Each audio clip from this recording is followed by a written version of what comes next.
खुशामदीद दोस्तों। उम्मीद है आप सब लोग खैर खैरियत से होंगे। आ, इंटरनेट का थोड़ा सा प्रॉब्लम मेरे पास कल भी था और आज भी है। तो कोशिश करते हैं कि इस वीडियो को जल्द अज जल्द वाइंड अप करें। हमारा जो बेसिक आइडिया था वो तो मैं पिछली काफ़ी वीडियोस में आप लोगों के साथ डिस्कस कर चुका हूँ कि आफ्टर वेव 4 बॉटम जो हमने यहाँ पर किया था, हम डायगोनल पैटर्न में लास्ट वेव 5 को ट्रैक कर रहे हैं, लार्जेस्ट डिग्री की। उसकी भी ये fifth of the fifth of the fifth of the fifth है ये।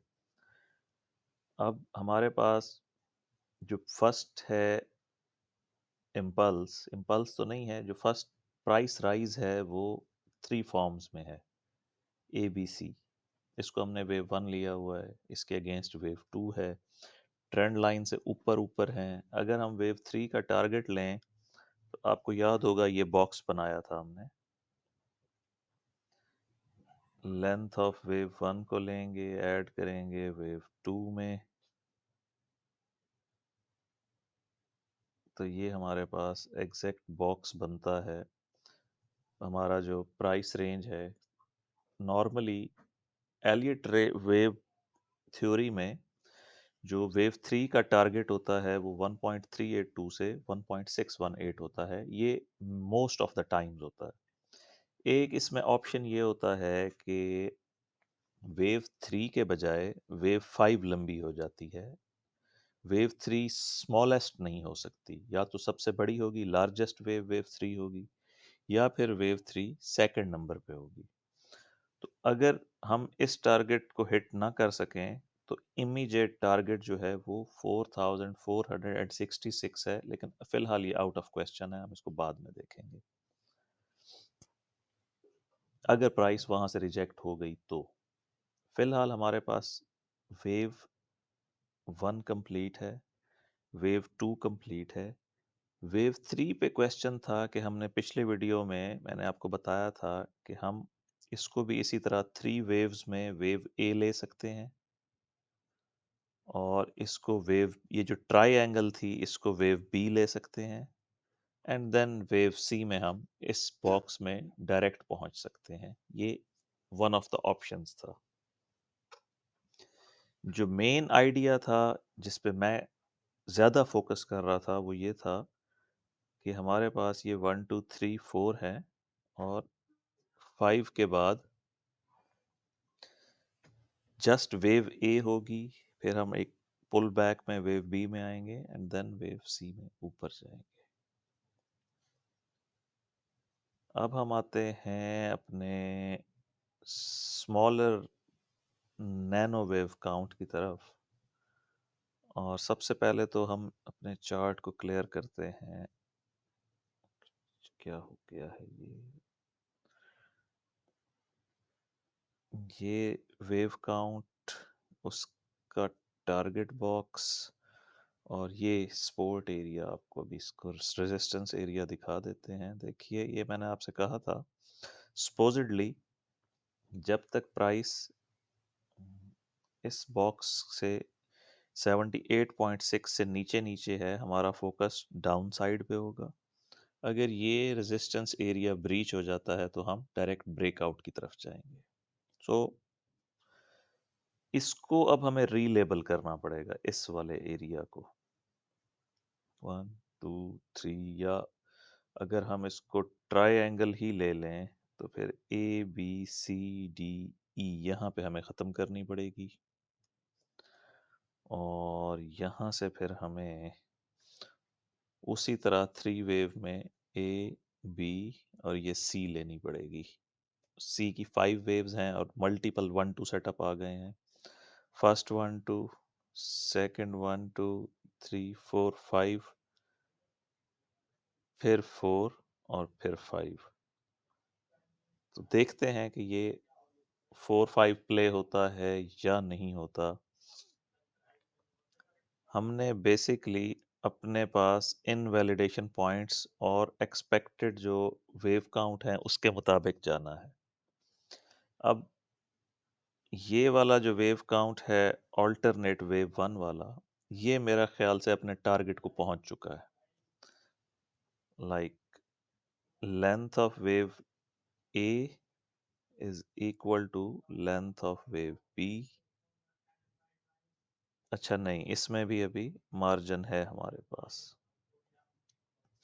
इसका टारगेट आ रहा है जी 4460। इट मींस अगर हम इसको एज वेव ए लें और ये ट्रायंगल वेव बी है, तो जो रेस्ट ऑफ द लेंथ है वो इसके बराबर होगी, इसके बराबर। और उसका टारगेट है 4459। अब मैं वहां पे वापस आता हूं उस पॉइंट पर जो हमने पिछला फिब लिया था, जहां पे मैं आपको 1.236 बता रहा था, वो भी यही एरिया बन रहा है।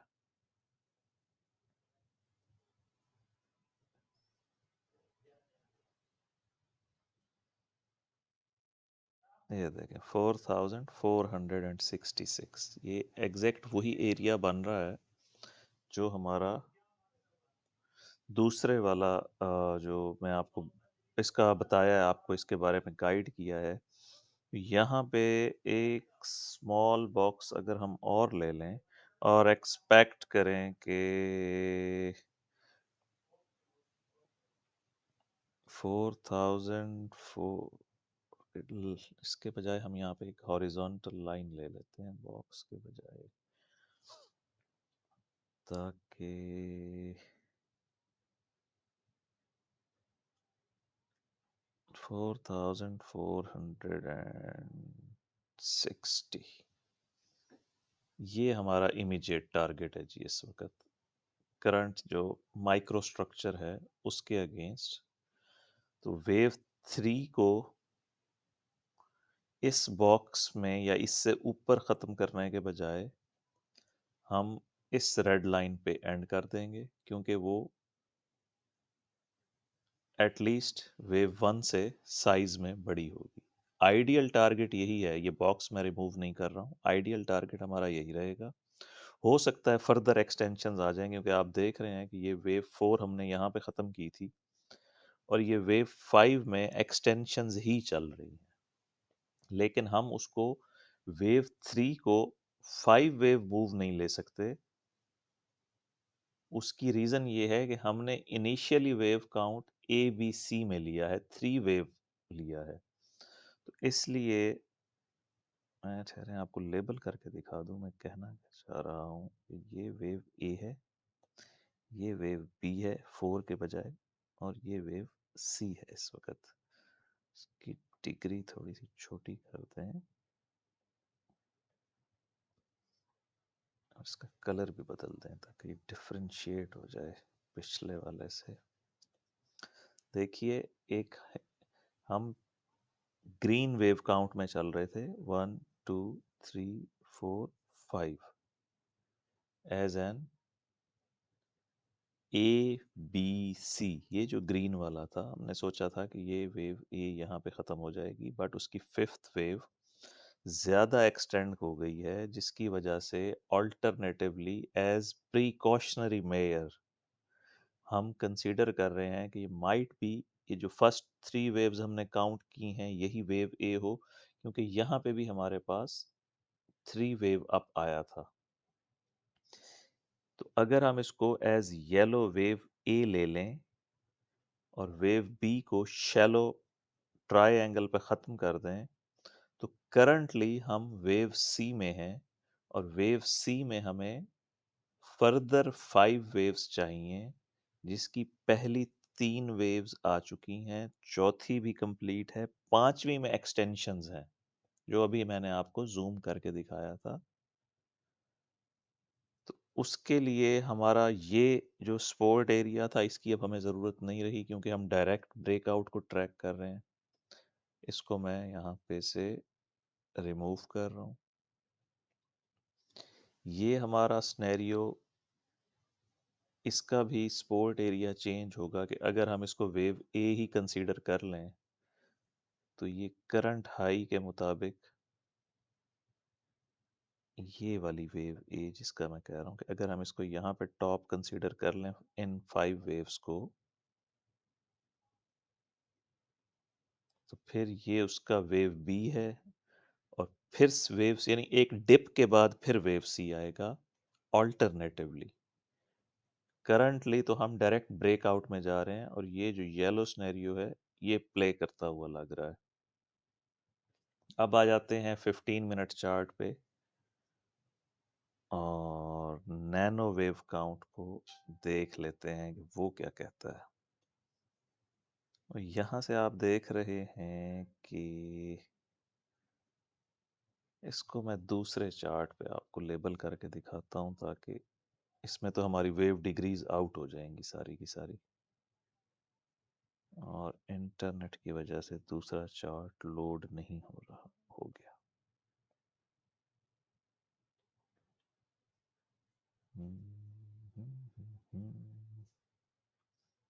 अच्छा जी, इसको हम क्लियर कर लें। A B C D E, wave 1, wave 2 और वेव 3। ठीक है, इसको हम इस तरह से लेबल करेंगे कि हमारा ट्रायंगल, ये हाई तो नहीं है उससे, हाँ यहाँ से हमें करना पड़ेगा as wave 1, A B C flat correction, wave 1, wave 2, wave 3 अभी चल रही है, then wave 4 and then wave 5। पिछली सारी चीज़ें रिमूव कर दें, क्योंकि ये चार्ट सिर्फ एक्सप्लेनेटरी चार्ट है इन डीप डिटेल। अच्छा जी, अब आप ये देखिए वेव 1 इस वेव काउंट के मुताबिक वेव 2 कंप्लीट है, और करंटली हम वेव 3 में हैं। अब वेव 3 में हमारे पास फर्दर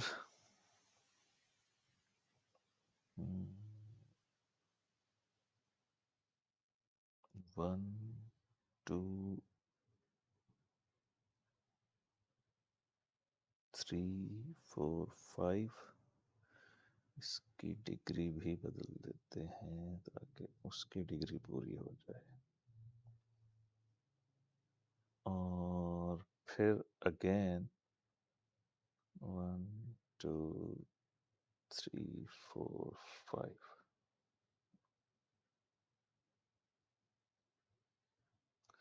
अच्छा जी, ये इस तरह से होगा अब कि वेव 1 कंप्लीट, वेव, अब ये फिफ्थ वेव में एक्सटेंशंस आ गई हैं। अब ये जस्ट हम वेव 3 में हैं, वेव 3 ऑफ वेव 5।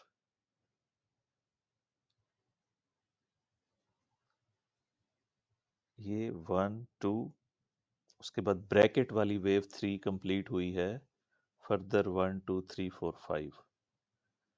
उसके बाद हमें ब्रैकेट वाली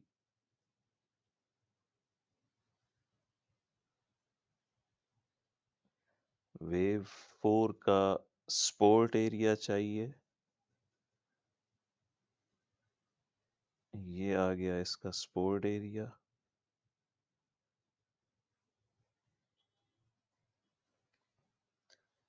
जब ये कंप्लीट होगी, अभी चूंकि हमारे पास जो करंट हाई है वो 4429 है, तो हमने ये सपोर्ट एरिया उसी के अगेंस्ट लिया है। ठीक है जी।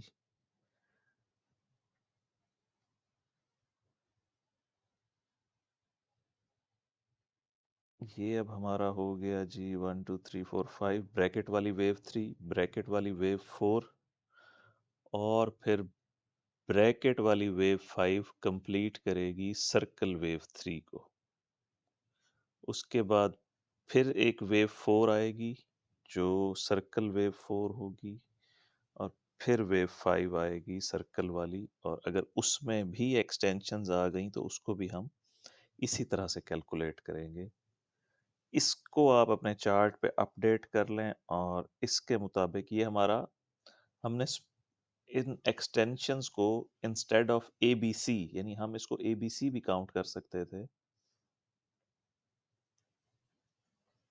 ए B C as wave 1, wave 2, और फिर यहाँ से 5 वेव्स ऊपर काउंट करते। इसका जो इंटरनल स्ट्रक्चर था वेव 5 का, उसको मैंने एक्सटेंशंस की तरह लेबल किया है, और अपनी जो ट्रायंगल थी वो यहाँ पे ख़त्म की है।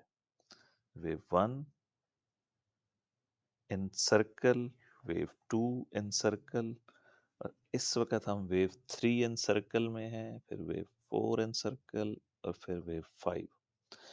जो वेव 3 है वो सबसे बड़ी वेव होती है, इसीलिए उसके अंदर हमने ये एक्सटेंशंस 15 मिनट्स पे ढूंढी हैं। ये फ्रेजाइल हो सकती हैं, मुमकिन है कि वेव 3 टॉप हो गया हो यहाँ पे, फिफ्थ 4 5 वहाँ कर लें, बट जो इंटरनल स्ट्रक्चर मुझे लग रहा है उसके मुताबिक ये वेव 4 और ये वेव 5 और फिर वेव 4 और फिर वेव, यानी दो डिप्स, वेव 4 की इंटरनल वेव 4 और ये मेन वेव 4, और इन्हीं के अगेंस्ट दो हाई, ये मैं एक्सपेक्ट कर रहा हूँ।